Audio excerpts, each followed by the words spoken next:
날씨가 너무 좋아서 유혹을 받으시나요? 야외 수업 바깥에 나가가지고. 참 날씨가 좋은 거는 너무 좋은데 정말 비가 안 와서 너무 걱정해요. 저는 비 오는 게 너무 좋아가지고 또 보스턴에 있을 때는 비도 자주 오고, 제가 선교지에 다녀본 것 중에 제일 좋은 곳이 멕시코예요.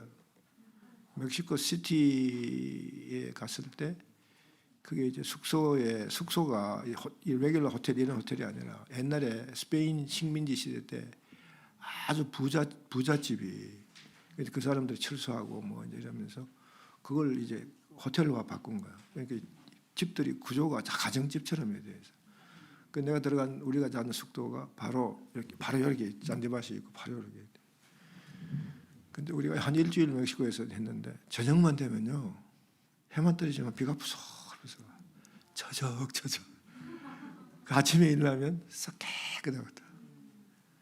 거기 또 이제 이 멕시코 시티 서버웨이 에리아라 그렇게 아름답고 좋더라고요. 그러니까 이제 스페인 부자들이 그게 아주 비싼 저택을 지어놓고 살았겠죠. 너무 좋더라고. 그래서 여기가 좋사오니 선교 가지 말고 여기면 저녁에 자려고 누우면 비가 차삭 쳐서 그게 너무 좋아. 근데 LA에 오면 상막이 거지 없잖아요. 막 상막하고 막 산도 그렇고 그냥. 그래서 우리는요, 우리 부부는 오래 전부터 잘 때 비 오는 소리 틀어놓고 자. 하도 들어가지고 CD가 다 따랐어요. 그 CD를 바꿔줘야 되는데 그거 바꿀 줄 시간이 없네요. 예? 김치 부친 거예요. 다 좋은데 아니 진짜 녹음을 우리 그때 한번 비가 올 때 우리 집 뒤에서 우리 집 뒤에 패디오가 양살 지붕에 내가 일부러 비 오면 소리 나게 하려고. 따다다다다 그런 소리하고 밑에 세면에 막 떨어진 소리하고 제가 한 20분을 녹음을 해가지고 제가 이제 또 그거 편집하는 기술이 좀 있거든요. 제가 이제 성가대 하면서 사운드에 대한 그게 있어요. 그걸 다 이제 편집해가지고 CD를 구워서 이제 그걸 듣는데 그것도 다 따라갔죠 지금.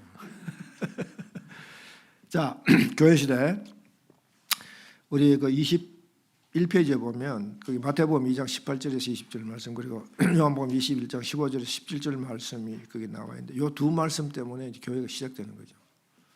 그 핵심적인 내용이 바로 보면 지금 PPT에 띄어놓은 대로 내가 너희에게 분부한 모든 것을 가르쳐 지키게 하라. 볼지어다 내가 세상 끝날까지 너희와 항상 함께 있으리라 하시니라.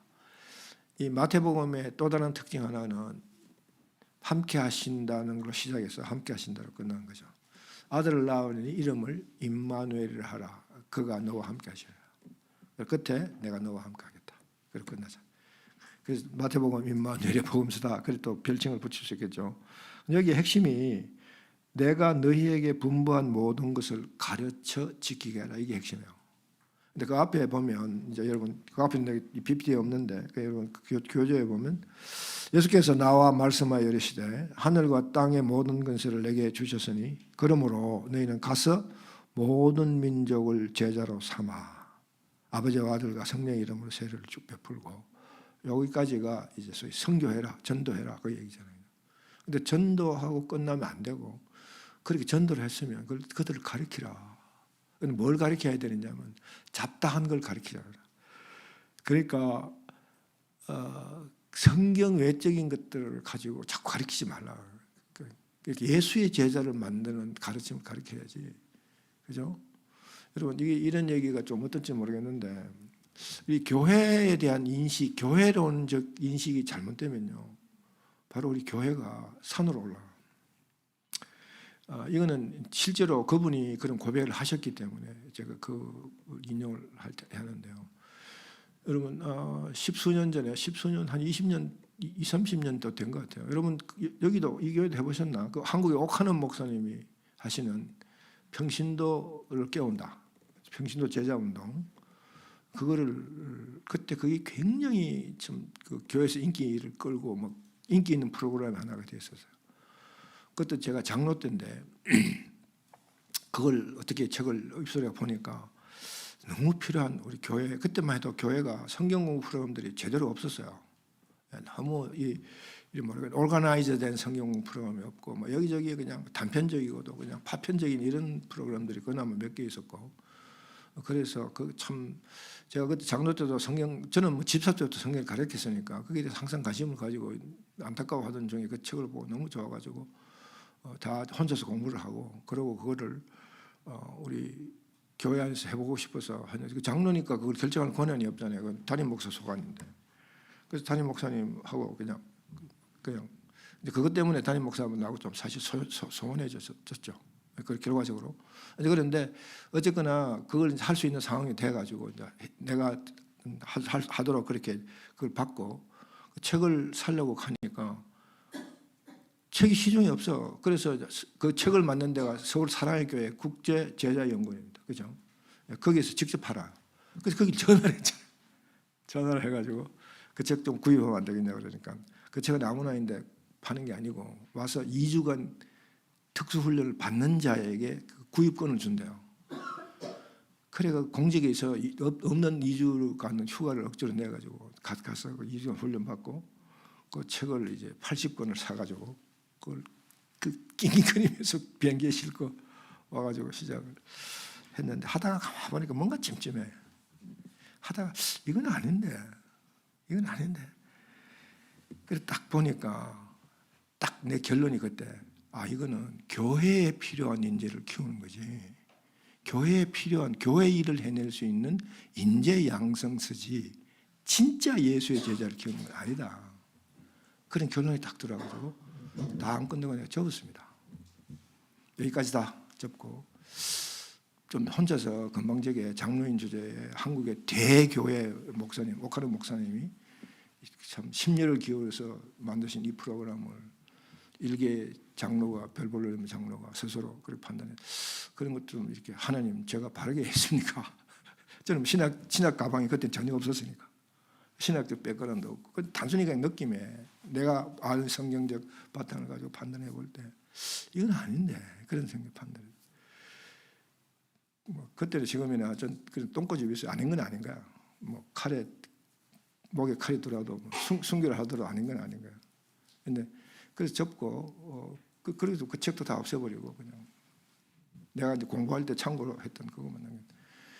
근데 한 몇 년 전에 오카네 목사님이 은퇴하시고 돌아가시기 얼마 전에 우연히 그분이 그 원로 목사 기도회라는 걸 해요. 그 조영기 목사님, 오카네 목사님, 또 한국의 그 원로 목사님들도 한국에 명망 있고 덕망 있는 목사님, 은퇴하신 목사님들이 한 달에 한 번씩 모여서 이제 자기들끼리 기도회 하고. 근데 오카네 목사님 순서에 그게 동영상으로 찍혔어요. 그걸. 근데 이분이 우연히 그걸 봤는데 이분이 그 간증을 하면서 울면서 회개한다고 그러면서 막 울면서 기도하는 마음으로 간증을 하는데 핵심이 이거예요. 하나님 죄송합니다. 제가 이 제자 운동 사실 제 평신도 깨운다는 제자 운동을 한국에서 가장 처음으로 시작하셨고 가장 왕성하게 하신 분이세요. 막대한 지금도 사실 그걸 하고 있어요. 그 LA 사랑의 교회 같은 데는 서울 사랑의 교회도 하고 있고 다 지금도 하고 있는데 근데 그분이 제가 교회 제자를 키우는 데는 최선을 다해서 했는데 이 자들이 결국 예수님이 제자가 안 됐다. 예수님 제자를 만든 데는 실패했다. 그걸 울면서 막 기도를 하더라고요. 그래서 그걸 보면서 내가 그때 내 생각이 맞았구나. 여러분 우리가 저는 교회 담임 목사는 안 해봤다 그래가지고 담임 목사 입장에서 제가 관점으로 지금 얘기를 안 하고 있는 그런 의미가 있을 수도 있는지 모르겠지만 그러나 성경이 얘기하는 교회 예수님이 세우고 싶었던 교회가 뭐냐 이거를 우리가 먼저 아는 게 중요해요. 그 바탕 위에 교회 인재를 키워야 됩니다. 이 바탕을 무시해보고 그냥 교회 인재 키우는 스타일의 제자운동은 그거는 그 교회가 유익할 수 있을지 몰라도 그 교회가 이 지역 사회에 끼칠 수 있는 영향은 지극히 제한될 수밖에 없는 거예요.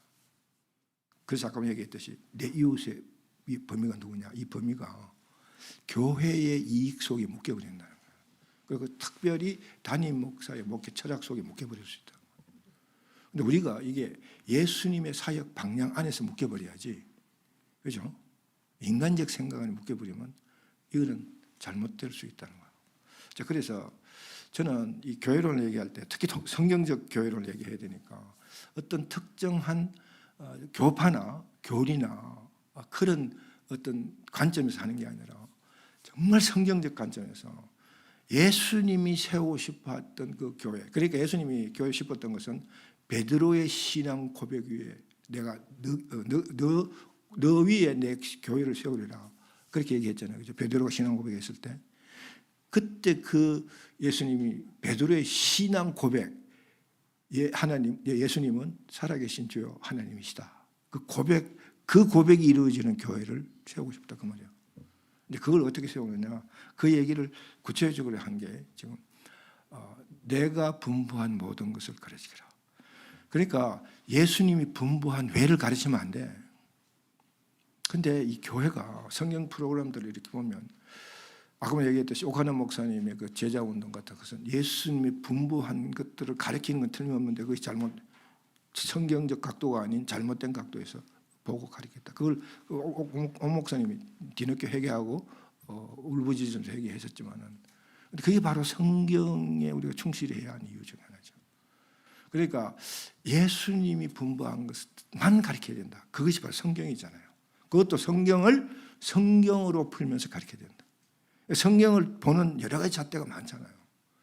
요즘 저도 신학교에서 통독을 가르치지만은 신학교 교수들 만나서 이렇게 목사님도 신학교 교수 가르치시고 하시는데 제가 이 오늘날 이 신학에서 저는 그 학문적으로 깊게 공부 안 하고 통독을 가르치는 그런 교수지만은 신학의 흐름을 제가 볼 때 뭐 책이나 이런 걸 통해서 볼 때 신학이 자꾸 학문적으로 발전을 추구하다 보니까 저는 신학이 이 신학의 발전에는 한계가 있다고 봐요. 성경이 주는 한계.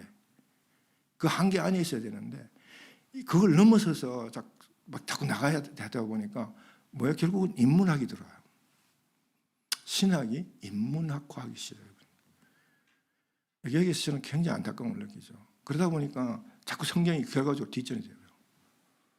제가 가리키는 그 LA에 있는 우리 합동척 장로교 신학교, 한국의 장신 같은 계열의 신학교인데 거기 총장으로 계시는 분이 제 고향 후배인데 그분은 신약학 박사이기 때문에 더욱 말씀의 중요성을 알고 저인데 그 통전적 이해의 이 성경을 바탕으로 가르칠 필요가 있다. 그래서 제가 거기 가르치면서 신학생으로서 반드시 공부해야 할 성경 테스트 집을 제가 한 800문제를 만들어서 우리가 그걸 줬습니다. 제가 만들어주고 그래서 제가 지금 거의 한 8년째 가르치고 있는데 이 교회가 성경의 그 본질적인 문제에 가장 충실하는 것부터 출발해야 돼요. 내 얘기는 성경 외에 다른 학문은 다 버리라 그 얘기는 아니에요. 세상에 이 세상적인 다 이거는 다 버리고 그건 경리주의잖아. 아까 얘기했던 긍리주의거든요. 그렇다고 그 세상 학문이 휩쓸려 버리면 적응주의가 되잖아. 그게 아니고 세상 학문도 다 귀중하고 소중한데 그것을 다 그리스도화하는 일들 그것까지 우리가 나아가야 된다.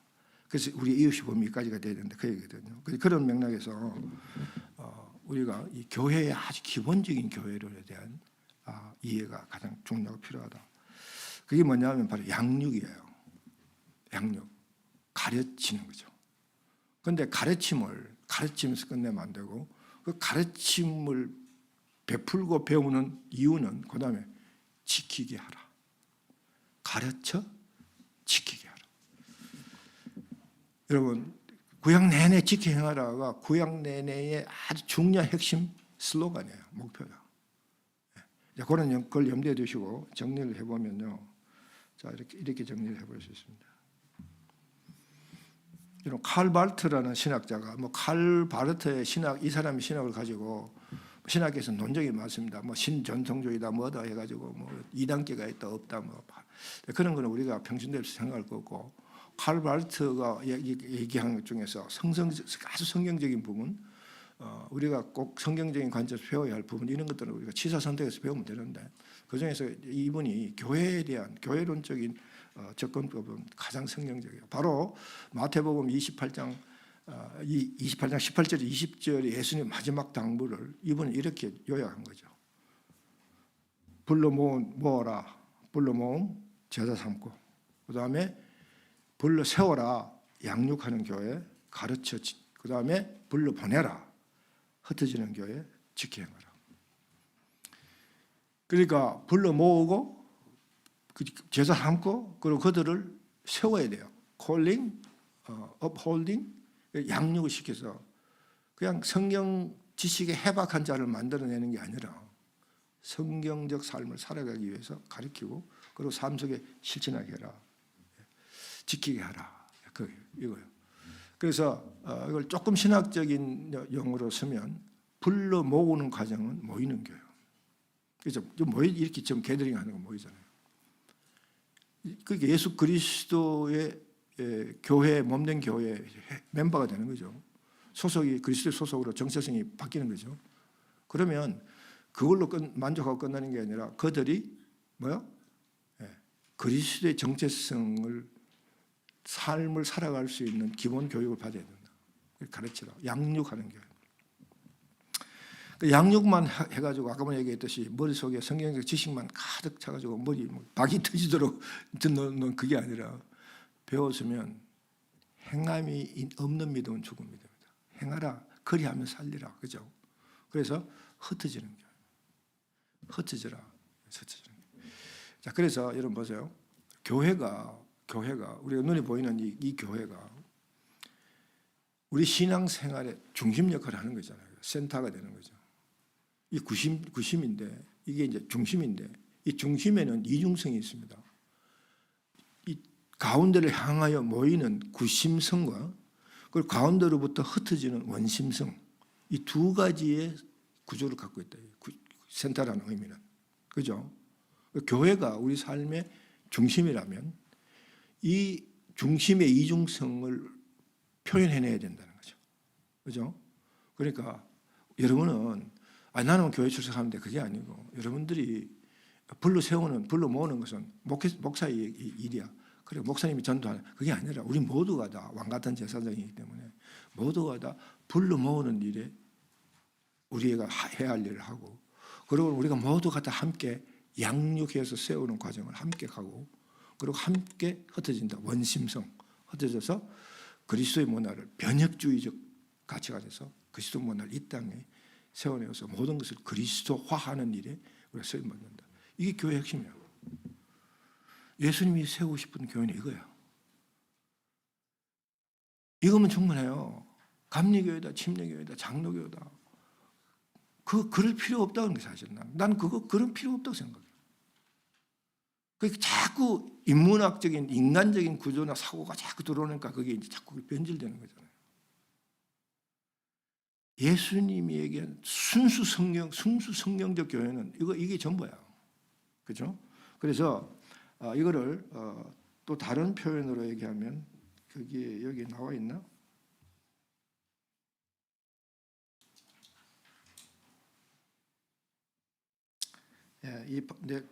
이쪽 파워포인트는 그거까지 안 넣네요. 그냥 거기까지만 할게요. 자, 그다음에 이제 중요한 게, 우리가 이제 교회 성경 예수님이 세우고 싶었던 이 교회의 가장 핵심적인 이 펑셔널리티를 배웠어요. 이런 펑션을 이루기 위해서, 그럼 여기에 이걸 이루기 위해서 예수님이 그다음에 하신 말씀이 뭐냐면, 사도행전 들어가면 사도행전 1장 8절이죠. 이런 당부를 합니다. 너희들이 예루살렘을 떠나지 말고 성령이 임하면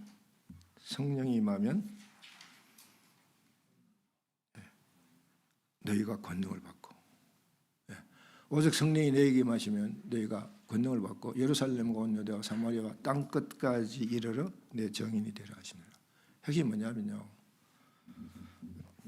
핵심은 성령의 권능을 받는 거예요.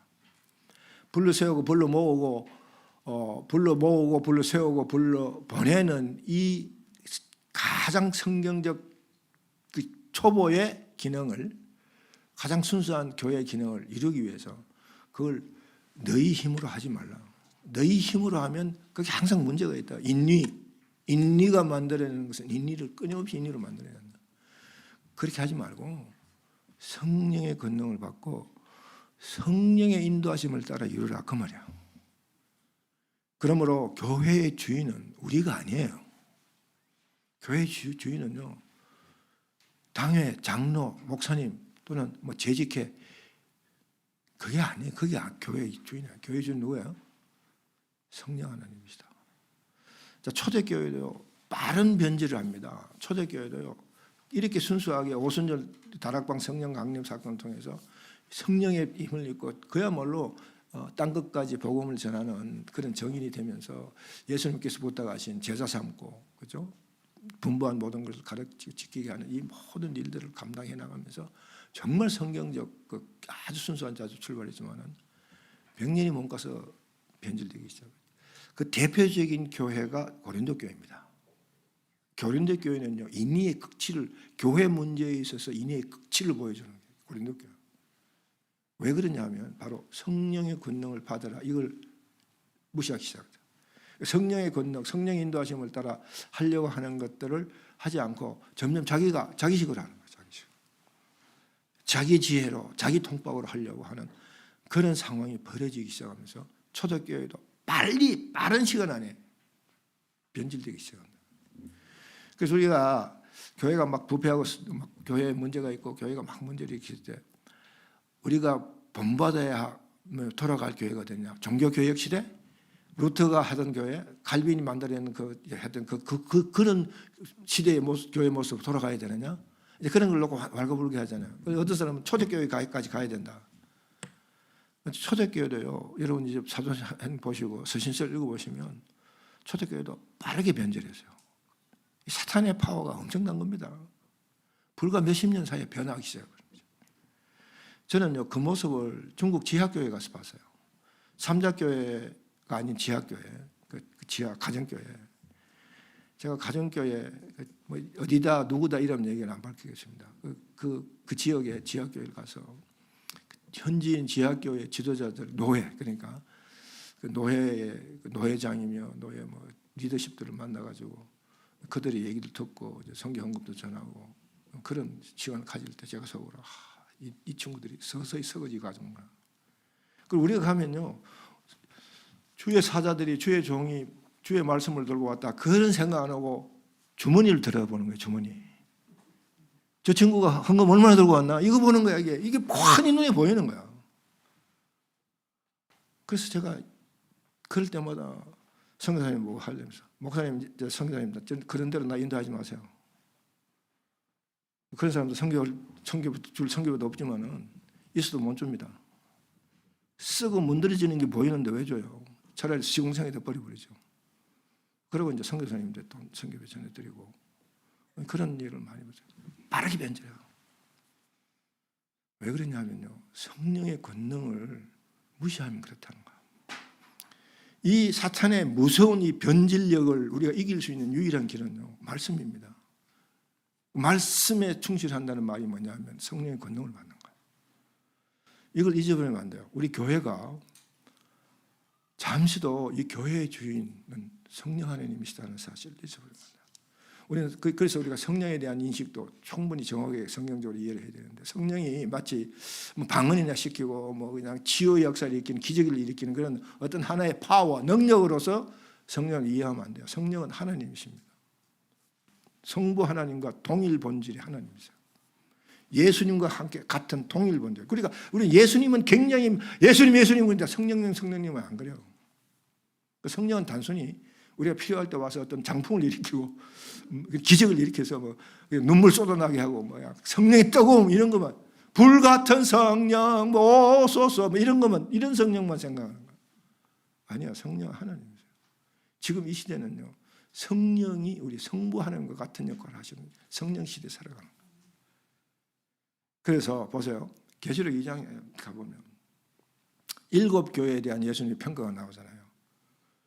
우리 오늘 뭐 계시록까지 공부할 시간이 없는데 7가지 예수님이 7 교회에 대해서 예수님이 평가를 하시면서 동일한 결론은 딱 한 가지였어. 다 다른 결론에 다른 평가를 하시는데 각 교회마다 동일하게 하는 게 뭐냐면 성령이 교회하는 말씀을 들으라. 마지막 당부가요. 얘들아, 내가 너희들이 그랬잖냐. 사도행전 너희들이 50년 강령절이 일어나기 전에 내가 너희들이 붙당부한 게 뭐냐. 성령이 임하면 성령의 권능을 받으라. 그 당부를 불과 몇십 년 사이에 다 까먹었네. 그러니까 일곱 교회 이 문제가 요모양 요꼴이지. 그러니까 너희들이 핍박받고 그 사탄의 관계로부터 너희들이 헤어나지를 못하지 않냐. 그게 일곱 교회를 향한 예수님의 질책이잖아요. 그죠? 그러면서 제발 성령이 교회들에게 하시는 말씀 들어라. 성령. 여러분, 이 성령은 여러분 한 사람 한 사람이 성령의 권능을 받아야 돼요. 교회가 단체로 받는 거 아닙니다. 여러분 한 사람 한 사람이 받아요. 그러기 위해서 어떻게 해야 된다고요? 귀에 딱지 안 앉았어요 아직도. 성령을 읽으라. 성령을 읽으라. 성령을 읽는 게 바로 성령의 권능을 받는 길입니다. 성령 받으려고요. 권능을 받으려고 산에 가서 산기도 하고 바위 깨고 소나무 뽑고 막. 저도 예수님 영접할 때 별나게 영접했어요. 제가 예수님 영접할 때 고등학교 2학년 말에 그때서야 기독교 학교 들어간 지 5년 만에 진짜 성령을 영접하는. 그때 그러고 이제 세례받고 진짜 예수님의 소속이 바뀌었는데, 그때 우리 학생회 수련회 때 수련회 따라갔다가 수련회 갈 때도 그냥 휴가 가는 기분으로, 바캉스 가는 기분으로 그 살 한 조각만 갖고 온다면, 그때 춥고 배고프고 어려운 시절에 1950년 말입니다. 그때 그 바캉스를 간다는 그 사치스러움을 느낄 수 있다는 게 얼마나 좋은지 몰라요. 그래 가가지고 우리 일당 5명의 친구가 지금도 아직도 다 안 죽고 살아있네. 한 놈 죽은 것 같은데, 우리 대학 동창이 한 놈 죽었구나. 그래서 그 놈이 그 5명이 뭉쳐가지고 가가지고 뭐 예배 드리고 하는데, 우리는 이쪽 그 마을 그 밑에 그 조그만 구멍가게 와서, 야 우리 아무도 없다. 저 마을 빨간 물을 한번 마셔보자. 그러니까 빨간 물 뭐냐, 포도주. 포도주 시켜가지고 아무도 없으니까 머리 빡빡한 놈들이 먹고 취해가지고 그 평상에 누워 있는데, 그 학생 간부들이 야 식사 때 됐어, 밥 먹으러 와. 벌거에 갈 수 없잖아. 나중에 갈게. 그러고는 깰 때까지 이따가 밥 굶고. 그러고 이제 마지막 날 캠프화 해가지고, 그때 우리 금오산이라고 대구 경상도에 박정희가 태어난 구미 그 위에 산 기슭인데, 그때만 해도 문화재 관리가 하도 허술해가지고요. 하도 허술해가지고 그 세조대왕이 길제 선생을 부르던 그 길제가 사륙신인가 뭐 그 생육신인가 그 고려 충신이잖아요. 그 충신을 끝까지 자기 입하려고 세조대왕이 그 진서를 썼던 그것이 그 길제 선생을 기리는 그 안에 그게 들어있어. 우리 그 다이어리가 보고, 지금은 철도철매 했는데 그때는 그렇게 허술해가지고 우리 길제 선생이 주무시던 채미정이라고 거기서 우리가 자고 그랬어요. 그런데 저녁에 마지막 날짜인데 캠프파이어 십자가를 먼저 불 붙여놓고 이제 소위 회개 운동이라는 학생들, 뭐 저쪽 그새 겨울에서 막 그냥 찬송 부르고 막 회개하는데, 우리는 야 그거 뭐 쓸데없는 거잖아. 그러고 5명이 그게 와가지고 숙소에 와서 담도 뒤지고 자려고 누웠는데, 그 안악하게 은은히 들리는 그 소리가 그렇게 받아야 되는 거야. 평소 같으면 그냥 굴굴 잠잘 텐데 잠이 안 드는 거야. 계속 그게 신경 써. 그래서 한 시간을 그렇게 뒤척거리다가 내가 제일 먼저 일어나가지고 그냥 신발 신고 그냥 그 숙소를 떠났어요. 어디 목적도 없이 그 깜깜한 밤에. 나중에 보니까 내가 나가니까 나는 놈들도 다 일어나가지고 나는 그러면서 그냥 걸어 올라가니까 저 소리가 듣기 싫으니까 안 들리는 데까지. 비는 쳐서 오는데, 그래 어떤 구석인가 하여튼 이 바위가 있길래 그 바위에 걸터 앉아가지고 비를 부슬부슬 맞으면서 개미 많은 소리가 들리는 거예요. 그러게 앉아 있는 순간에 주위가 환해지는 거죠. 그 칠흑 같은 어두움이 그냥 마치 조명을 비춘 것처럼 주위가 환하게 비춰. 딱 그 순간에 막 그냥 눈물이 그냥 눈물이 나오는 거야. 그래가지고 밤새도록 하여튼 울었던 기억, 무슨 기도를 했는지 모르고 막 두근부근 기도하고 뭐. 그래 아침에 일어나니까요 손이 다 까져 있어요. 그 바위를 치면서 기도 안 가요. 무는 일이 불이고. 근데 우리 옆에 같이 있던 그 우리 오인방 악당들은 어떤 놈 손바닥에 다 까져 있어. 야, 너 왜 손바닥까지 있나? 이렇게 손 한번 뽑았대잖아. 막 기도하면서 막 답답하고 이러니까 막 손 한번 뽑으면서 기도하고. 우리 우리 5명 예수님 영접할 때 진짜 별력에 소위 지랄스럽게 예수님 영접하고. 그때부터요. 그게 고등학교 1학년 때네. 1학년 여름방학 때네.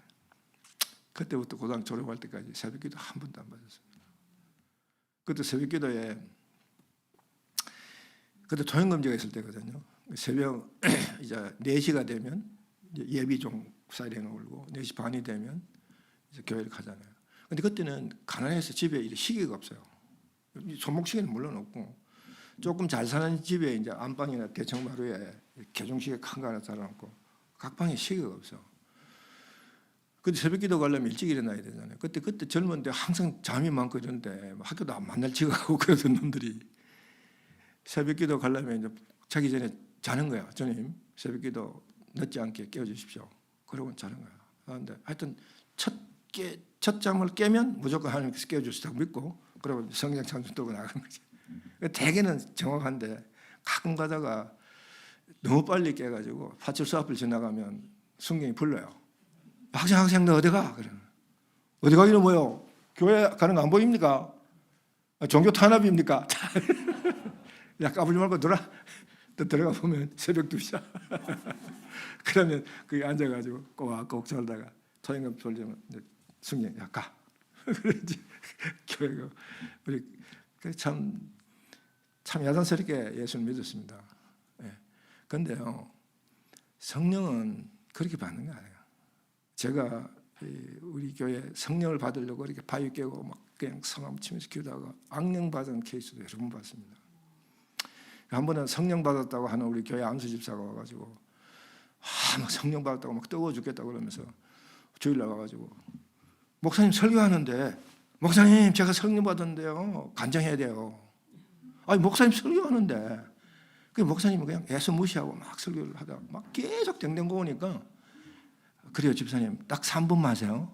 그래 목사님이 그걸 비켜줬다고 3분 하라고 설교 중에 그래 와가지고 뭐 그냥 뭐 어떻게 해서 뭐 기분이 어떻고 그걸 1시간을 한 거야.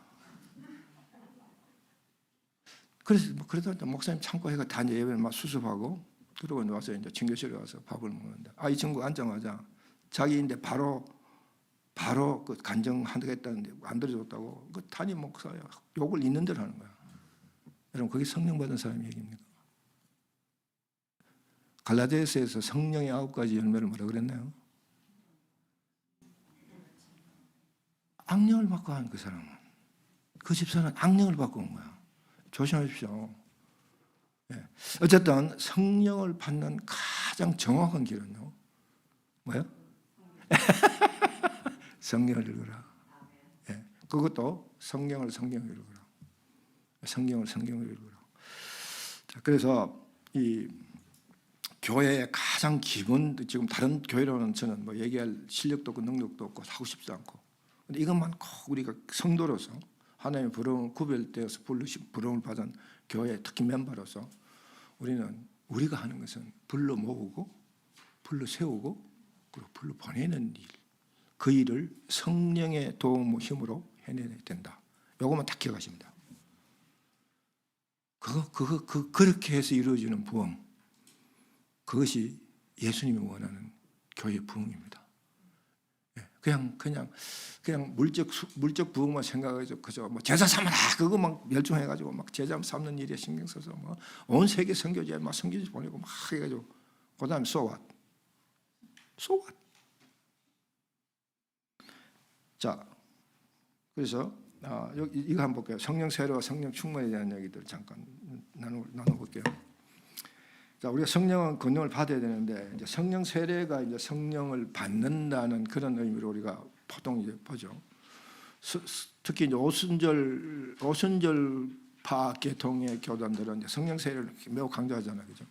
이제 그게 나쁘다 옳고 그러다 이걸 떠나서 우리가 이게 뭔지를 한번 살펴보자고요. 성령 세례는 사실은 성령에 의하면 성경에 충실하면 사도행전 2장 9절이죠. 너희들이 예수를 구주로 믿고 입으로 시인하여 구주로 믿고 물세를 받으면 성령을 선물로 받지 않겠느냐. 우리가 물세를 받는 순간에 성령 세례를 받는다는 거죠. 그래서 성령을 그때부터 내주합니다. 계시록의 표현을 빌면요, 성령의 인치심을 받는. 그러면서 바로 구약의 표현을 빌면 내가 너를 제명하여 불렀나니 너는 내 것이라. 내가 너 이름을 내 손바닥에 새겼고. 이사야서에서 나온 얘기입니다. 그 상황이 벌어지는 순간이죠. 그러므로 여기 다 물세례 다 받았죠, 그죠? 또 세례가 아니라 침례가 돼야 되겠네. 침례 다 받았죠, 그죠? 침례를 받는 그 순간에 성령의 의석이 내주하기 시작합니다. 그래서 이 성령 세례는 단회적이에요. 이제 이따 얘기를 하겠지만은 그렇게 이래 성령 세례를 받기 위한 받는 그 물 세례는 칭의적 구원에서 단 한 번 일어나는 과거에 한 번 일어난 사건이에요. 그죠? 그걸 이따 참고로 들으시는데, 그러니까 이게는 과거의 일이고 예수를 구주로 시인하는 모든 신자에게 일어나고 결코 명령되지 않는다. 성령 받아라! 그 명령을 순종하면서 받는 게 아니라는 거죠. 하나님의 택하심을 통해서 하나님이 친히 역사하심으로 불가항력적 은혜를 받게 된다. 불가항적 은혜라는 교리가 침례교 교리하고 같습니까? 예. 감리교는 또 다르고 보니까 감리교 같은 데서 강의하면 조금 신경이 써요. 저는 장로교 배경이에요. 장로교 신학교 나오고 그랬기 때문에 좀 그런데 하여튼 그건 뭐 알아서 처리하시라고요. 그러고 이것은 알 수 없는 거고 그리스도 몸이면하고 성령이 내준다. 이걸 기준으로 그다음 성령 충만이 뭐냐? 그걸 옆에서 보시면 참고하시고요. 그래서 우리가 왕왕요. 성령이 내주하지만 아까 전에 봤죠. 신자와 신자. 성령이 우리 속에 내주하지만은 우리가 여전히 우리의 삶의 주인이 되면 그 우리 성령이 내주하지만 성령이 충만하지 못한 상태야. 그런데 반대로 신자 하나님 아들 신자가 되면 소위 주인이 위치가 바뀌어서 성령이 내 삶의 주인이 되고 내가 그 성령이 주인이 되는 삶에 내가 순종하는 단계로 내려오면 그 상태가 바로 성령 충만한 상태다. 그걸로 우리 여러분 구별하셔야 돼요. 그죠? 그래서 이런 내용들을 한번 살펴보시면 좋겠습니다. 이제 책에는 없는데 교재는 없는데 여러분 그 교재 22페이지 보세요. 22페이지에 제가 이거 파워포인트를 못 보여드렸는데 그게 1번 교회의 이 사명적 펑션 또는 미션이라고 그럴까요? 이제 거기서 사도행전 4장 2장 42절의 구절을 근거로 저희가 사도의 가르침을 받아 서로 교제하며 떡을 떼며 기도하기를 전념하니라. 교회의 펑션이 이런 세 가지의 펑션이 있다. 첫째는 가르침을 받아 교리적 사명, 둘째는 교제하며 코이노니아 미션, 교제. 이때 이 교제는 뭐 예배 끝나고 교인들끼리 뭐 점심 식사하면서 나누는 그 펠로십이 아니라 누가 내 이웃이냐 이거와 연결되어 있는 교제입니다. 그다음 마지막으로 성례를 베풀어요. 성례, 떡을 떼며 예전적 사명 그런 게 또 같이 따라 나온다. 이런 것들을 정리를 하셔서 교회가 기본적으로 갖춰야 해야 할 일들에 대한 성경적 이해를 여러분 가졌으면 좋겠습니다. 자 이제 오늘 우리 이번 시리즈의 마지막 부분에 대한 강의를 하겠습니다. 자 우리 아까 전에 고린도 교회가 가장 빨리 변질했던 교회, 성령의 권능을 받고 성령 하나님의 주인이 되시고 성령 하나님의 사역에 의해서 교회의 기본적인 그 펑션과 사명을 감당해야 할 그 모습이 빠르게 변질되어졌던 첫 번째 사례 교회가 고린도 교회가 아닌가 생각을 하는데 그게 왜 그러냐면요. 바로 아까 보면 세 가지 그림을 좀 다르게 그렸습니다. 조금 다르게 그렸는데 같은 맥락이에요. 1번은 불신자니까 제외하더라도 2번이 바로 우리 무리에 해당되는 자의 모습이다 그랬거든요. 그런데 그걸 이 사도 바울은 바로 육에 속한 사람이다. 육신에 속한 자입니다. 근데 마지막에 모습은 바로 신령한 자다. 이게 무리고 이게 제자다. 그러니까 아무리 예수님을 영접을 해도 예수님을 영접한 그 자들의 삶의 모습이 소위 바울의 표현을 빌려면 육에 속한 자의 모습으로 하면 그건 여전히 성령의 인도함을 신리에 순종하는 그런 모습이 아니라 자기가 주인이 되고 성령을 자기가 끌고 가는, 하나님을 자기의 삶의 편리에서 이용해 먹는 그런 사람이 교회에 많으면 교회는 이런 교회가 된다. 고린도 교회처럼 된다. 그걸 반면교사로 삼고 생각하시면 된다. 그죠? 그런 걸 두시고 이제 만약에 고린도서를 공부하거나 읽을 때 가장 그런 기초적인 하나님께서 마지막 당부를 통해서 예수님이 이루고 싶어 하시던 교회의 가장 핵심적인 본질이 뭐냐, 그걸 늘 염두에 두시고 우리가 그걸로부터 이탈하지 않도록 기도하고 성찰하고 반성하고 나아가야 된다고 생각을 하거든요. 자, 그렇게 해서 이제 보시고요. 자, 이제 우리 구원론에 대한 얘기들을 좀 나눠볼게요.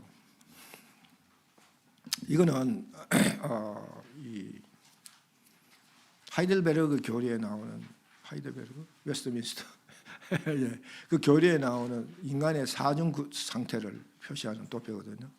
내가 만든 게 아니라 우리 교리책에 있습니다. 그래서 인간의 사중 상태를 보여주는 건데, 여러분 교재 24페이지에 있습니다. 24페이지를 참고하시고 우리 인간의 이 사중 상태를 회복해가는 과정을 보여주는 거죠. 자, 여러분 1번 그림과 4번 그림이 같습니다. 그렇죠?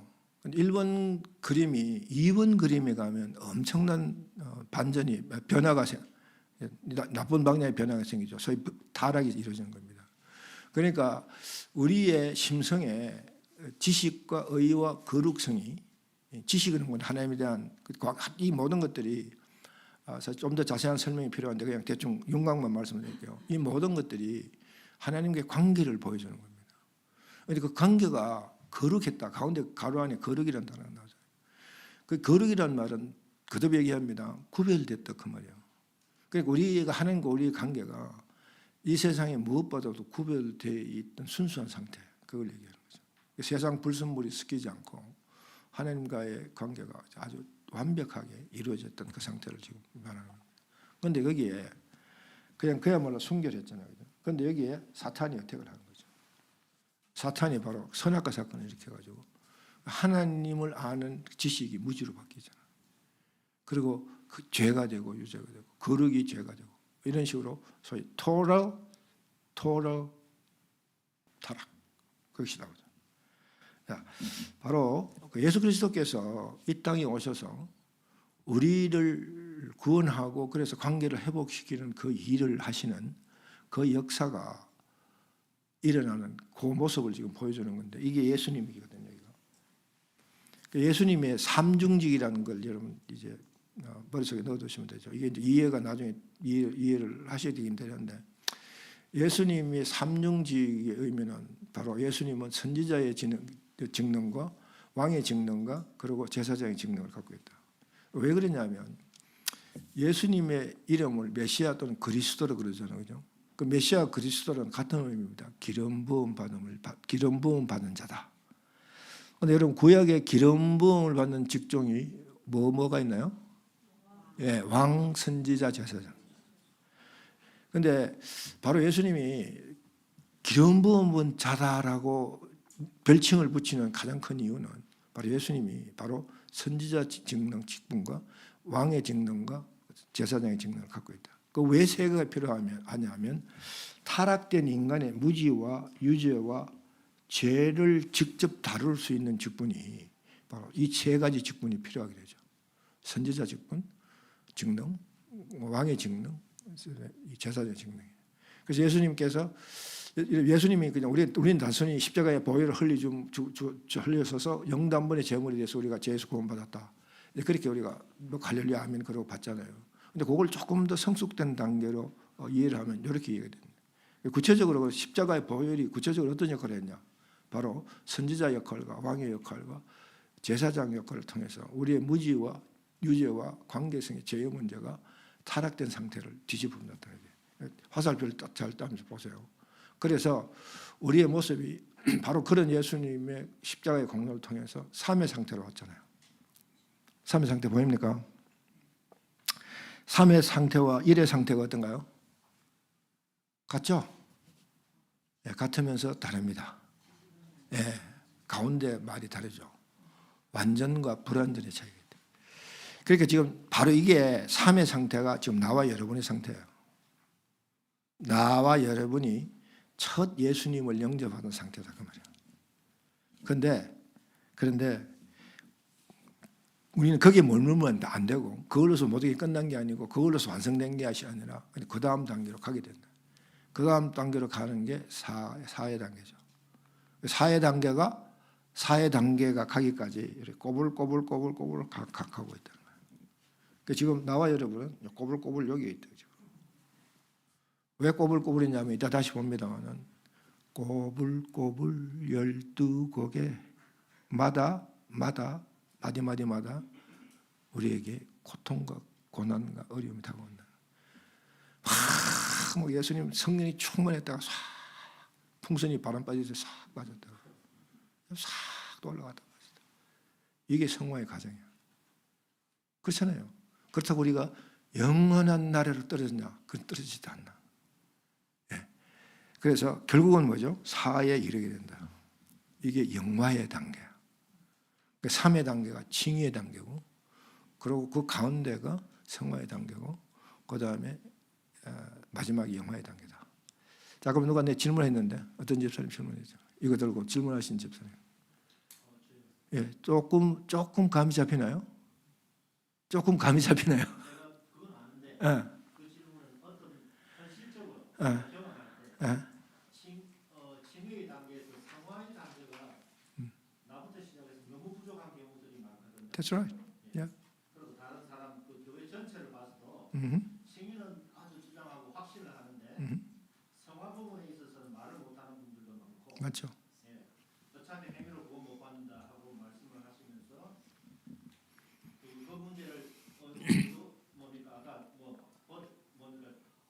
성경이 말씀하시는데 그건 중요시하게 여기지 아니하고 무시하고 넘어가고 이거는 그래서 하나의 은혜만 가는데 그러한 삶을 40년 50년 사시다가 가신 분도 그 구원의 단계는 어떻게 되시느냐.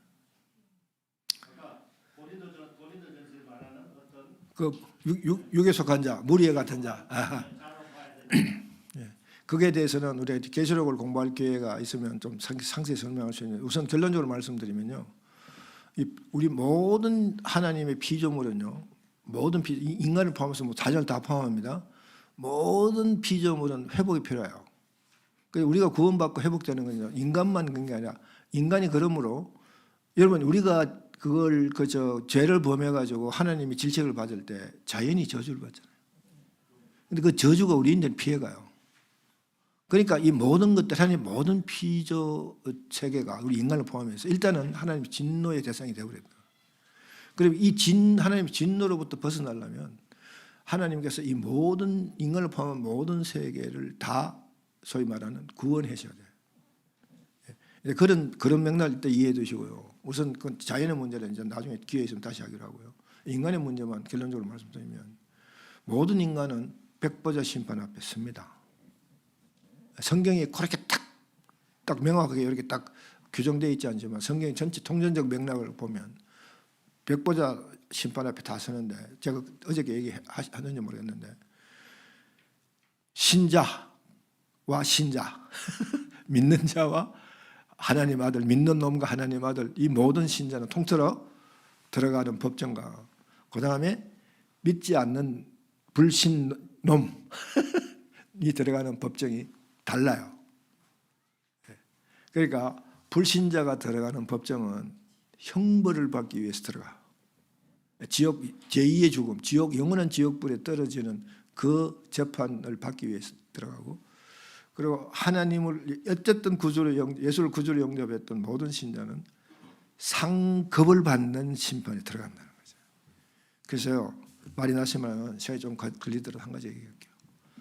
그래서 거기 심판의 판정에 따라서 어떤 결과가 오냐면 이런 결과가 옵니다. 어떤 사람이 교회 장로님이 세상을 떠나서 천국을 갔습니다.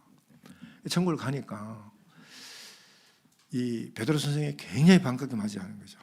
장로님 세상에서 너무너무 참 우리 예수님 섬기고 사역하고 뭐 살기 위해서 고생 많이 하셨는데 이제 천국에 오셨으니까 편히 쉬시라고 다 잊어버리고 지상의 얘기는 그래서 오시느라고 수고했으니까 우선 시작하실 테니까 식사부터 하시고 그러면서 정렬의 집을 타러가는 거야. 여기 칭따오 레스토랑 같은 정렬의 집 타러가서 식사하시려고 베드로 선생이 이제 모시고 들어갔는데 딱 들어가 보니까 자기가 같은 교회 자기 잘 알던 안수 집사가 먼저 와가지고 한 상을 가득 받고 있는 거야.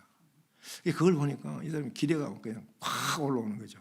야, 집사가 저 정도 받으면 장로는 이 상 한 2개쯤 있어야 되지 않겠나? 이제 그게 걱정되는 거야.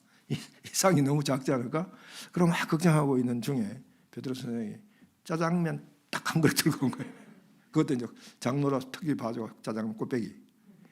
그러니까 너무 실망하잖아요, 장로님이. 아니 베드로 선생 집사는 저렇게 대접받고 있는데 난 장로입니다. 장로 이게 지금 체면이 말이 아니잖아요. 그러니까 베드로 선생이 웃으면서 아무리 장로님 그것도 감사하게 드세요. 조금 전에 온 목사님은 짜장면 배달 나갔습니다. 상급이 결정된다. 상급이. 우리 참 우스개 같은 소리도 저는 이런 강의할 때마다 이 예화를 절개 사용하는데 웃자고 하는 것보다도 저를 향하여 합니다. 하나님 짜장면 배달 나가는 목사가 되지 않게 해주세요. 예. 저는 여기 와서 짜장면 배달한다고 여기 온 거예요. 야, 그 세계 선교 침례교회에 가서 사역 통근통도 해야 되는데, 주님 피곤한데 못 가겠는데요. 그러면 짜장면 배달 나갈래? 아이고 주님 제가 가겠습니다. 그거예요. 그러니까 지금 우리 집사님입니까? 했던 이 침례교회는 장로가 없어 좋네. 무조건 집사라고 부르면 되잖아. 이 장로회 가면 저 사람이 지금 저게 장로인지 집사인지 뭘 불러야 되지 이 고민이 들 때가 많아. 권사인지 집사인지 막 그 눈치 보고 그냥 가는데 어쨌든 우리 집사님의 질문이 그러니까 예수를 일단 구주로 영접하면요 우리의 스테이터스가 바뀌어. 그 스테이터스가 하나님의 자녀로 바뀌어버린다. 자녀가 받는 특별 대우는 백보자 심판에서 그 특별 대우를 받게 됩니다. 그러니까 우리는 형벌의 법정에 들어가지 않는다. 다 천국 가게 되고 천국 가서 상급으로 나눠진다. 여기도 이슬을 주장하는 사람이 있긴 있습니다. 왜냐하면 성경이 딱 그렇게 명확하게 딱 규정하고 있지 않기 때문에. 고린도전서에 아까 육적 그리스도인이라는 그 말을 제가 그 뒤에 나오는 말에 보면은 분명히 참 들어가기 힘들다고 하나님 나라를 받지 못할 것이라는 걸 그렇게 살다가는 못할 것이다. 그 말이 상급의 얘기죠. 상급의 얘기를 받아들이는. 들어가는 건 아니고 다 들어가죠. 다 들어가는데 하나님 나라라는 이 성경 해석에 있어서 과장법 쓰는 경우가 성경에 참 많아요. 특별히 예수님은 과장법 쓰는 거 굉장히 좋아하죠. 그래서 그런 것도 이제 나중에 이제 시간이 조금 더 이제 있으면 또 교회에서 그런 거 배우십시오. 그거 배우는데 어쨌든 결론적으로 말씀드리면 우리 모든 하나님의 택함을 받고 소위 이 칭의적 구원을 받은 모든 사람들은 하나님의 상급의 법정 앞에 쓴다. 천국 간다는 얘기는 틀립니다. 천국 가는 건 그랜티돼 있다. 그렇게 믿으시면 돼요. 안 믿어지셔도 할 수 없고. 자, 그래서 지금 이걸 보고 보면 바로 이제 우리가 구원받는 여정들을 좀 볼 수가 있죠. 자, 그래서 아까 얘기했듯이 지금 이 과정이 성화의 과정이에요. 성화의 과정. 성화의 과정은 바로 나와 여러분이 지금 처해 있는 사정이죠. 근데 여기가 이제 이게 마지막에 우리가 이제 종말에 이르는 시점인데 종말은 크게 두 가지로 나누죠. 개인적 종말과 역사적 종말을 나눠요. 개인적 종말은 각자가 죽는 그 순간이 개인적 종말이에요. 근데 역사적 종말은 우리가 죽지 않는 상태에서 않더라도 예수님이 재림한다. 내일 당장 재림한다. 그러면 그때가 종말이에요. 그죠? 네, 그런 단계. 자, 그렇게 해서 이걸 조금 더 구체적으로 보면 로마서 5장 1절에 2절 놓고 우리가 다시 한번 정리를 하면 같이 읽습니다. 그러므로 우리가 믿음으로 의롭다 하심을 받았으니 우리 주 예수 그리스도로 말미암아 하나님과 화평을 누리자. 또한 그로 말미암아 우리가 믿음으로 서 있는 이 은혜의 들어감을 얻었으며 하나님의 영광을 바라고 즐거워하느니라. 즐거워하느니라. 자, 여기에 세 가지 시제가 나오죠. 하나는 받았으니, 그다음 현재 누리자, 그러고 즐거워할 것이다 하느니라. 과거와 현재와 미래의 시제입니다. 과거와 현재 미래의 시제에서 우리는 구원의 9가지 서정을 찾아보겠습니다. 그래서 우선 크게 도표로 보면 이런 도표로 나오는 것이죠. 쭉 9개 서정이 나오죠. 이 9개 서정, 여기서부터 쭉 9개 서정이 나옵니다.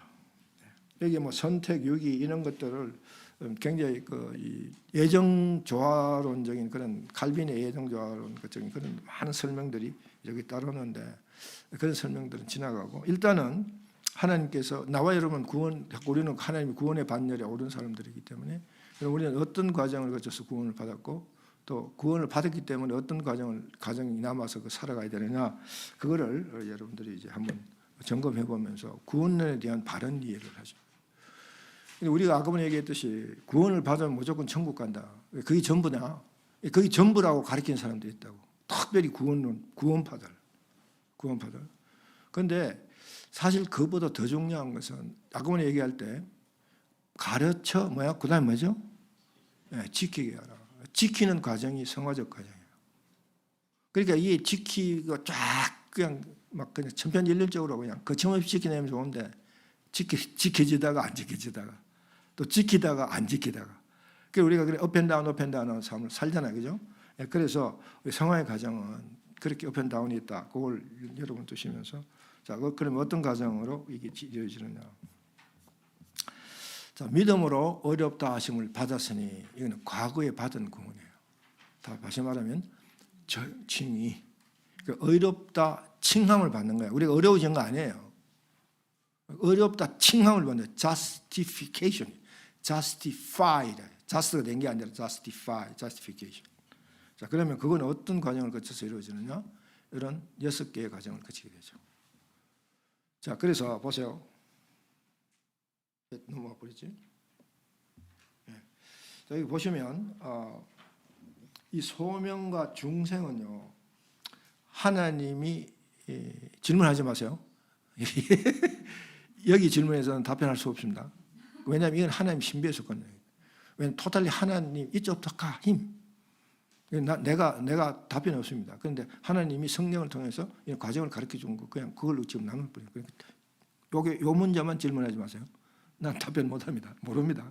그런데 우리가 보면 소명이 뭐냐면 하나님이 구원할 자를 택해서 부르는 거야. 왜요? 질문하지 마세요. 왜는 답 나라. 그건 여짜서 마음대로야. 근데 하나님, 여러분은 바로 그 하나님 부르심을 받고 구원을 받았습니다. 그 구원의 반열에 오른지 얼마나 감사해요, 그죠? 근데 구원 못 받는 자는 왜 그러냐? 나도 모르겠어요. 근데 이때 하나님 구원을 정하고 그다음 중생, born again 하는 그 과정은 이래요. 자, 우리 어저께 이 얘기를 했는지 모르겠네. 하나님 영이 있고 이게 연결되어 있는 상태가 우리 하나님 관계가 완벽하잖아요, 그죠? 그런데 이 관계가 끊어졌어. 그게 타락이라고 그랬습니다. 죄가 들어오면 관계가 끊어져 타락이에요. 그런데 하나님께서 하나님과 끊어진 그 사람을 하나님 부르시고 택하시고 내가 이들을 얘를 구원해야 되겠다. 그러면서 구원의 과정을 시작할 때 제일 첫 단계가 중생을 시킵니다. 중생의 born again. 그게 뭐냐 하면 바로 끊어진 관계를 딱 연결시킵니다. 우리는 몰라요. 언제 어떻게 했는지.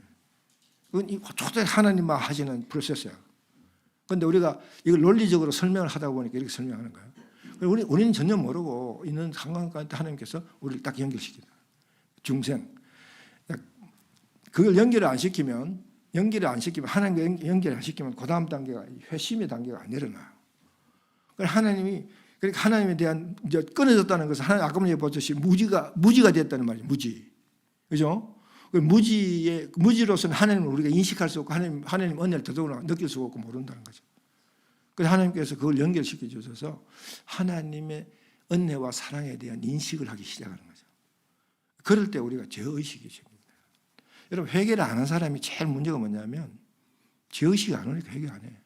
사울처럼 나는 죄 지은 거 없어. 사무엘아, 나 죄 지은 거 없어. 근데 왜 너 자꾸 회개하려고 댕댕거 오냐. 내가 하도 댕댕거 오니까 오케이 회개하자. 회개는 하는데 신용만 하자. 내 부하들 앞에 체면 좀 살고. 그게 사무엘상 15장 얘기잖아요. 그래서 사울은 지옥에 떨어지는 거죠. 회개가 이루어지지도 않고 제대로도 안 되고 이루어지지도 않은 거죠. 근데 그게 왜냐하면 영이 계속해서 끊어진 상태예요. 영을 딱 이렇게 연결시키면 그 다음에 우리에게 여러분은 모르지만은 여러분은 그런 과정을 거치게 된다. 그래서 내가 죄의식이 생기고 회개하고 싶은 마음 이런 것들이 이제 발동이 되기 시작합니다. 그렇잖아요. 그래서 그게 심해지면 그 다음에 아까 내가 얘기했듯이 그냥 눈물이 쏟아지고 뭐 이런 상황이 오는 거죠. 그렇게 하면 그 다음에 바로 이런 문제, 이 죄의식을, 이 죄를 해결해 줄 수 있는 자가 예수 그리스도시다를 듣고 알고 믿게 되는 거예요. 그 과정에서는 여러분이 전도가 필요하게 되는 거죠. 그 전도를 막 하되 하나님이 그 전도를 통해서 구원하실 자들의 영을 연결시켜 주는 것은 하나님 몫이에요. 연결이 안 되는 자는 여러분이 아무리 전도해도 전도가 안 돼. 그또 전도할 때가 있는 거 하나님 때. 근데 그런 건 우리가 관여하지 말고 여러분 열심히 전도하면 어느 때가 만약에 하나님이 그걸 구원할 계획이 있고 때가 되면 하나님 연결시키죠. 그렇죠? 그러면 우리는 열심히 전도만 하면 되거든요. 그랬을 때 이제 이 믿음이 되죠. 그 믿음이 생기는 그 순간 예수를 구주로 인정하는 순간 그게 믿음이거든요. 그 믿음의 제일 첫 단계거든요. 그 순간에 하나님 그거 보시고 됐다. 너 아직 죄가 있지만은 내가 그 믿음으로 내가 너를 죄 없다 칭해 주겠다. 칭의가 이루어지는 거지. 그 순간에 죄의 문제가 일단락되고 해결이 됐어요. 하나님 관계가 회복되면서 우리는 하나님과 양자의 관계가 됐다. 양자의 관계. 하나님의 아들, 그야말로 신자가 되잖아요. 신자가 되는 거죠. 아까는 신자가 안 되고 육에 속한 상태가 남아있다 그래서 이거 신자가 안 돼, 양자가 아니냐? 그건 아니에요. 그건 아닌데 표현상 그렇게 했다 했는 거 보이죠. 그런데 이 구원의 과정은 이 논리적 과정은 이렇다는 거, 그 이해를 하시면 되겠습니다. 자, 그렇게 해서 그 다음 단계로 넘어가 보면, 자, 그 다음에 성화의 단계로 넘어가죠. 하나님 양자가 됐으면 하나님과의 관계가 회복되는 삶을 누려야 되잖아요. 하나님과 소위 리콘실리에이션이 돼야 되죠. 그죠? 화평을 누리자. 현재 우리의 삶은 하나님과 교제하는 삶을 살아야 된다. 그게 성화의 과정이다. 이거는 바로 현재에 이루어져가는. 자, 조금 전에 얘기했던 칭의의 구원은 과거에 한 번들이 영원히 잊어진 거죠. 이거는 되풀이 하는 게 아닙니다. 우리가 회개를 자꾸 한다고 해서 칭의적 구원을 되풀이해서 받는 거 아니에요. 예수님이 그랬어요. 목욕을 한 자는 발만 씻으면 된다 그랬어요. 그러니까 그 후에 이루어지는 회개는 발 씻는 상황의 회개라는 거죠. 이 근본적이고 기본적인 회개는 하나님께서 칭의해 주심으로 해결하시는 거예요. 그 다음에 우리가 성화의 과정에서 일어나는 또 하는 범죄는 우리가 계속해서 반복적으로 회개해야 되죠, 그죠? 자, 그래서 하나님의 자녀가 되는 그런 스테이지에서 변화가 오면, 그 다음에 우리가 하나님의 자녀답게 살아야 돼요. 하나님과 어장난 삶을 살면 안 되죠. 하나님과 화합되고 하나님 순종하고 순응하는 그런 삶을, 화평을 누리는 삶을 살아야 된다. 그게 성화예요. 성화는요, 바로 평생 과정입니다. 아까 전에 우리 여기서 봤잖아요. 꼬불꼬불하게 올라가는 거, 그죠? 꼬불꼬불하게 올라가는. 업앤다운 삶을 살아가는 수밖에 없거든요. 자, 이 성화는 바로 삶 속에서 하나님 나라를 이루어가는 과정이다. 그렇게 여러분 이해를 정리를 해두시면 좋겠습니다. 그래서 바로 우리 통독의 관점 3, 하나님 나라 종말적 구속의 역사, 하나님 나라의 회복, 그리고 거룩한 구별된 삶 살기. 그게 바로 관점 3, 제자의 삶이다. 그렇게 이해를 하시면 되겠습니다. 자, 그래서 여러분 이 빌립보서 2장 12절 13절에 보면 그 가운데 그린 색깔로 되어 있는 것 같이 읽어볼까요? 두렵고 떨림으로 너희 구원을 이루라. 너희 구원을 이루라. 그런데 지금 바울이 빌립보 교인들이 구원을 못 받아서 소위 말하는 칭의적 구원을 못 받아가지고 야, 너 구원받고 세례받고 구원받아. 그 지금 명령하는 얘기입니까? 아니잖아요. 이 초대교회는요, 교회에 소속이 되기 위해서 모두가 예수를 구주로 영접하고 세례를 받아야 돼요. 그 세례에 대한 의식이 오늘 현대교회보다 철두철미하죠. 그리고 반드시 요즘은 그냥 세례 문답도 없이, 저는 세례 문답도 굉장히 엄격하게 받았어요. 우리가 다니는 그때 그 시절 교회는 그랬어요. 저는 세례도 3소회가 받았어요. 세 번, 두 번 떨어지고 세 번째 합격해가지고 이렇게 우리 6개월 훈련 받고, 삼수도 세 번 간 게 아니라 세례 문답하는 그날 20문제를 문답하는데, 그때 그 우리 제가 다니는 교회, 대구에서 두 번째 큰 교회인데 장로님이 6분이세요. 장로님 6분이 쫙 벼서가고 목사님 가운데 앉고, 그리고 문답자 세례 예비자가 앞에 서요. 6개월 훈련 받고 이제 목사님 질문하잖아요. 20개의 질문을 하는데 18개, 또 우리 요즘 DMB에서 그 라이센스 받듯이 18개 이상을 맞춰야 통과가 되는데, 제가 딱 17개를 맞춰서 처음에. 그러니까 목사님 내일 알죠? 난 새벽기도 한 번도 안 빠진 사람이야. 그래서 제가 새벽기도 한 번도 안 빠진 2년째 제가 그걸 세례를 받으려고 이제 문답 받고 이러는데, 그래서 목사님 애처롭고 안타깝잖아. 새벽기도 적어도 1년 반 이상 새벽기도 수료가 안 있으면 세례 받을 충분히 자격이 있다고 볼 수 있잖아요, 그죠? 안타까운데 목사님 혼자 단독적으로 결정을 못 하는 거지. 장로들이 배석해 있으니까. 그 장로님이 돌아본 거야. 장로님 6명 일제히. 그러니까 목사님이 그때 제가 뭐 봉사부장인가 했는데, 학생의 봉사부장인데, 주부장 제일 뒤에 가서 다시 공부하고 다시 와. 그리고 문답 쫙 써 다시 뒤에 가서 다시 올 때까지 계속 또 17개 맞췄어. 또 세 번째 딱 18개 맞췄어.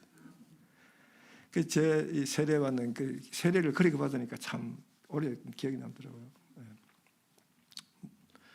무슨 여기에다 세례가 또 3,000보로 좀 빠졌네. 이 구원은요, 이때 그때 이 초대교회는 그렇게 세례가 엄격했고, 또 세례를 철저히 요즘 현대교회는 뭐 하는 동 마는 동. 그리고 이 초대교회는 그렇게 그걸로 끝난 게 아니라 모든 공중 앞에 자기 신앙을 고백해야 돼. 구주를 고백하고 구두로 고백해야 돼요. 우리 옛날에 ANC 온누리교회에서는 세례 받을 때 저는 신앙 고백 간증하게 해요. 서름은 다 끝나고. 그러면 시간이 걸리더라도 10명 다 간증하고. 우리는 그냥 좀 지루하지. 그거 다 들으려면. anyway. 그런데도 지금 바울이 빌립보 교회 교인들에게 두렵고 떨림으로 너희 구원을 이루라. 이 구원은요, 성화적 구원을 얘기하는 거예요. 너희들의 삶을 두렵고 떨림으로 살아라. 개창으로 살지 말고 두렵고 떨리는 마음으로 경건하게, 그야말로 성화, 구별된 삶을 살아. 그 얘기하는 거잖아요, 그죠? 자, 그러면 성화와 칭의의 차이는 뭐냐? 바로 넘어갑시다. 시간이 없으니까. 네, 나중에 기회가 있으면. 자, 그러면 성화적 삶을 사는데 가장 힘들게 하는 부분이 뭐냐면 바로 마귀가 틈타는 거죠. 바로 마귀가 틈탄다. 불화, 미성숙, 그 다음에 불결. 예. 자, disunity, immaturity, impurity. 우리의 삶의 본질적인 우리의 삶의 모습이 불화, 그렇죠? 이 관계가 안 좋다는 거잖아요. 관계가 안 좋고 우리의 삶의 모습이 성숙된 모습이 없다든가, 그리고 항상 지저분한 삶을 산다. 이는 구습이 청소가 안 된 상태. 이제 새 사람 됐는데 새 사람 된 상태로 살아가야 되는데 자꾸 그 옛날에 그 새 사람 되기 전에 그 모습으로 쫙 돌아가려고 회개하려고 그러는 그런 속성이 있잖아요. 그때 그 시절에 소주 한 잔 하던 그게 너무 그리워지는 거야. 그죠? 예. 가끔 반주하는 건 괜찮은데 먹고 또 뻗어가 막 그냥 술 주정하고 그런 모습의 그 임퓨리티 삶을 빨리 청산해야 되는데, 그렇지 않을 때 성화의 과정은 이루어지지 않는다. 그렇다고 그 사람이 칭의가 취소되는 거 아니에요. 성화의 과정이 이루어지지 않는다. 그러면 어떻게 돼요? 천국 가서 상급이 달라져요. 상급. 짜장면 배달 나갈 거냐? 난자 원서를 먹을 거냐? 그걸 우리 삶 가운데 결정하게 된다는 거죠. 근데 그걸 뒷받침 해줄 수 있는 얘기 하나가 뭐냐면 하나님 백보자 심판할 때 하나님 책이 있다고 해서 책. 계시록에 나옵니다. 그 책이 행위책, 기념책, 생명책이야. 자, 그러면 생명책은 세례를 받은 자와 안 받은 자를 기록하는 책이에요. 그런데 행위책과 기념책은요. 사도행전 29장 이후에 일어난 모든 일들이 거기 기록돼요. 여러분 한 사람 한 사람 이름이 이따 오늘 우리 계시록 그 그림을 못 보여줘서 좀 아쉬운데 그 계시록에 그 어떤 분이 그걸 상상해가지고 그림을 그렸는데 그 생명책이 쫙 펴지고 행위책이 쫙 펴지는 그 그림을 그렸는데 자세히 보면 그 내 이름이 보여. 여러분 이름이 내 이름이 보이네. 근데 여러분이 그걸 보면 여러분 이름이 보여. 네, 나중에 기회에 좀 봅시다. 어쨌든 그래서 그럴 때 우리가 성화적 삶을 살아가는데 가장 방해되는 요소가 사탄이 개입하게 되죠. 또 어떤 거냐? 마귀는 어떻게 하느냐? 그래서 바로 갈라디아서에서 바울은 하나님의 전신갑주를 입으라. 이 사탄의 이 공격을 이기기 위해서는 능히 이기기 위해서는 하나님의 전신갑주를 입으라. 이 전신갑주는요 시장에 옷가게 가서 사 입는 거 아니에요. 옷가게 돈 주고 사 입는 거 아니라 이게 하나님 전신갑주예요. 전신갑주는 어떻게 입는다? 성경을 읽으라. 이제 딱 이거죠. 네. 그 다음에 사람의 마음이에요. 우리의 마음이 말씀에 의해서 컨트롤돼야 돼요. 그걸 보여주는 게 바로 갈라디아서 5장에 육체의 소욕을 따를 거냐, 성령의 소욕을 따를 거냐. 그것이 우리의 성화적 삶의 자세를 결정해요. 그렇죠? 그러므로 잘 들으십시오, 여러분. 인간은요 가치 중립적 상태는 없습니다. 나는 성령도 아니고 마귀도 아니고 나는 딱 중립이야. 그런 거 없어요. 여러분 만약에 성령의 소욕을 안 따르고 있다면 여러분은 그 순간 이미 사탄의 소욕에 끌려 있어. 바울이 얘기했습니다. 우리는 중립이 없다. 여러분의 마음은 가치 중립적인 상태는 절대 없다. 잘 기억하세요. 그러므로 우리는 항상 성령의 소욕에 딸려가야 돼요. 어떻게 딸려가요? 성경을 읽어야 된다. 나는 오직 답은 하나밖에 없어. 제가 아는 것은 오직 성경뿐입니다. 네. 자, 그렇게 해서 우리의 그 심성이 어느 쪽으로 항상 기울어져 있어야 되느냐? 당연히 우리 성령 쪽에. 그러니까 우리의 행위가 육체의 소욕에 따르면 우리 행위가 그 육체의 소욕을 충족하기 위해서 그런 행위가 나올 수밖에 없고, 성령에 끌려 있으면 성령의 소욕이 충족되는 행위를 할 수밖에 없는 거잖아요. 너무나 명확한 얘기죠, 그렇죠? 그래서 아까 성령 충만과 성령 세례는 아까 봤잖아요.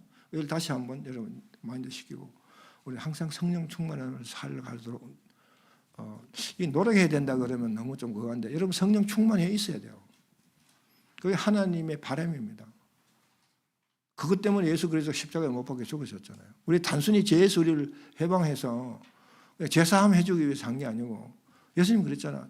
지키게 하라.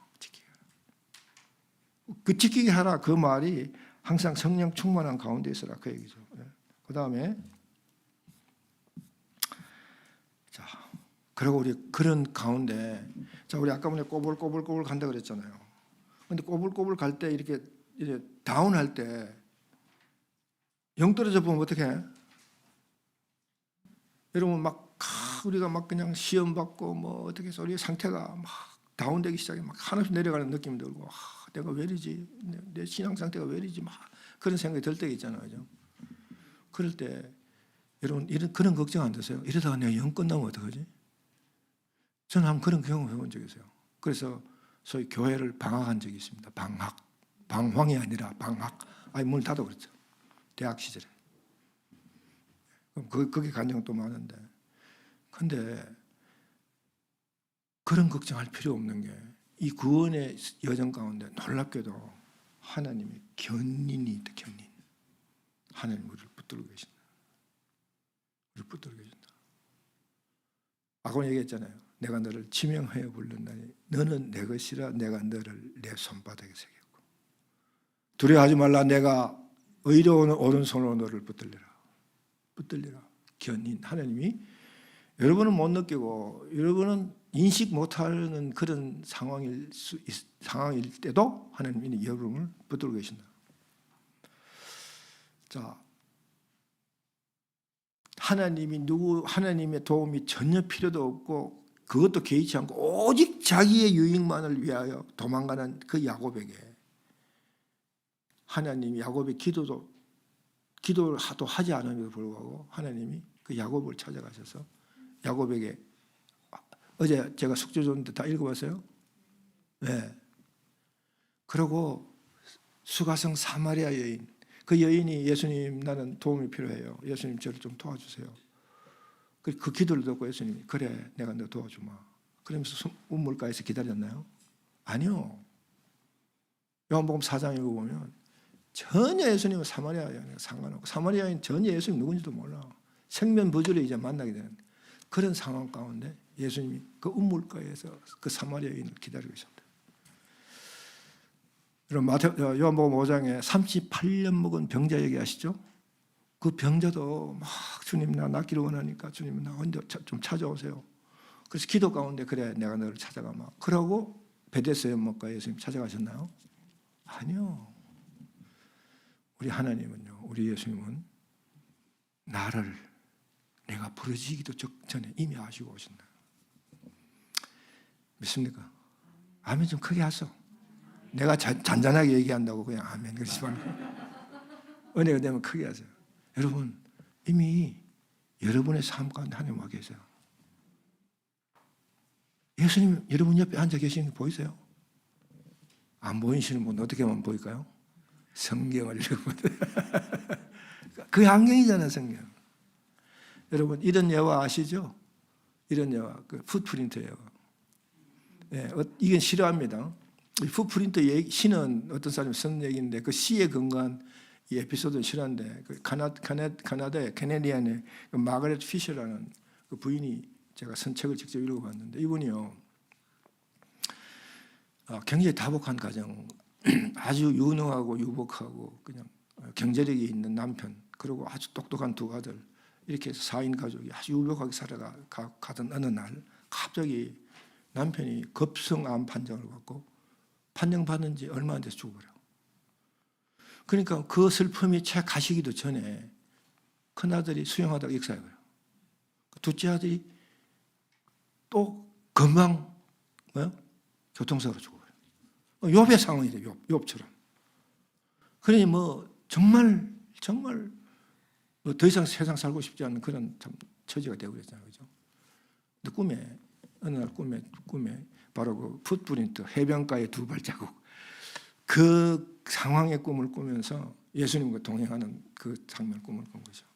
그런데 여러분 그 시에서 보다시피 막 그 해변가의 파도가 막 어지럽게 친 그 부분에 가서 발자국 하나가 없어지고 한 발자국만 가죠. 그때 이 부인이 마가렛 부인이 그때 꿈에 동행하시는 예수님 우리를 평생 우리를 허락한 일을 이룰 때까지 떠나시지 않고 임마누엘 하시겠다고 하시는 예수님. 도무지 이때는 어디 가시고 나 혼자 걷게 하셨나요? 그때 예수님이 마가렛 자세히 봐. 그것이 너 발자국인가 내 발자국인가. 그래서 보니까 그 발자국에 예수님의 못자국이 보이는 거죠. 그러면서 예수님이 그래요. 그 마가렛 그랬어. 너는 그때 도저히 걷지를 못해가지고 주저앉았지 않았겠니? 그래서 내가 너를 업고 갔더니 우리를 업고 가시는 예수님. 나의 등 뒤에서 나를 도우시는 주. 제가 그 찬송을 무지하게 좋아합니다. 내가 옛날에 선거 지휘할 때 목소리 좋았는데 여러분 나의 등 뒤에서 나를 도우시는 주. 때때로 되돌아보면 여전히 계신 주. 그게 우리 예수님이세요. 견인. 여러분 실망하실 필요 없어요. 낙심할 필요 없어요. 예수님은 지금 이 시간도 여러분의 업앤다운하는 사람 그 한가운데 여러분 손을 잡고 의로운 손으로 내가 나의 의로운 오른손으로 너를 붙들리라. 믿으십니까? 아멘요. 크게 하소. 네, 왜요? 우리를 기어코 영화에 이르게 하시려고. 우리를 영화에 이르게 하시려고. 그 영화에 이른다는 건 뭔지 여러분 시편 8편 5절 영화와 종기의 관을 씌우셨다. 그 우리 처음 모습. 우리의 처음 모습을 온전히 회복시키는 하나님. 그게 영화입니다. 그러니까 우리는 그 마지막 영화의 단계에 가는 그 길목에서 우리는 업앤다운 쓰러지고 넘어지고 좌절하고 때려치우고 싶고 하나님 원망하고 싶은 그 순간순간을 지나가면서 하나님 우리를 그런 가운데서 우리를 장정에 붙으시고 나의 등대에서 나를 도우시는 하나님. 예수님 여전히 미소로 바라보시는 예수님. 그 가운데 여러분이 계신다는 것 믿으시기 바랍니다. 자, 이런 하나님이 주신 이런 풍족하고도 풍요로운 생명을 얻고 더 풍성하게 얻게 하시려는 예수님의 오심과 그 생애와 죽음과 부활과 성천 이 모든 것들이 바로 그런 풍성한 그런 것을 누리는 여러분의 삶이 되기를 축복하면서 오늘 강의는 일단 여기서 접습니다. 기도하고 마치겠습니다. 하나님 은혜를 감사합니다. 짧은 시간이지만 부족한 점을 이 자리에 보여주시고 성령 하나님께서 친히 우리의 마음을 주장하셔서 말씀을 나누며 그 말씀 은혜 가운데 저희들 이끌어 주신 우리 주님 찬송합니다. 주님 부족한 종 두서없는 가르침을 나누었지만은 성령께서 저들의 마음성에 뿌려진 이 귀한 말씀의 시들이 성령 하나님의 역사와 인도하심을 통하여 자라고 열매 맺고 주님께 영광 돌리시는 그런 귀한 결과들을 이뤄내게 축복하여 주시옵소서. 늘 우리 삶 가운데 의로운 오른손을 붙드시고 동행해 주심으로 우리가 이 힘들고 어려운 여건 상황 가운데 넉넉히 이기고 승리하는 삶을 살며 주님께 영광 돌릴 수 있는 주의 귀한 건속들 될 수 있도록 다시 한번 저희들을 축복하여 주시옵소서. 모든 영광 우리 주님께 올려드리고 감사하며 예수님 이름으로 기도드립니다. 아멘. 고맙습니다. 감사합니다.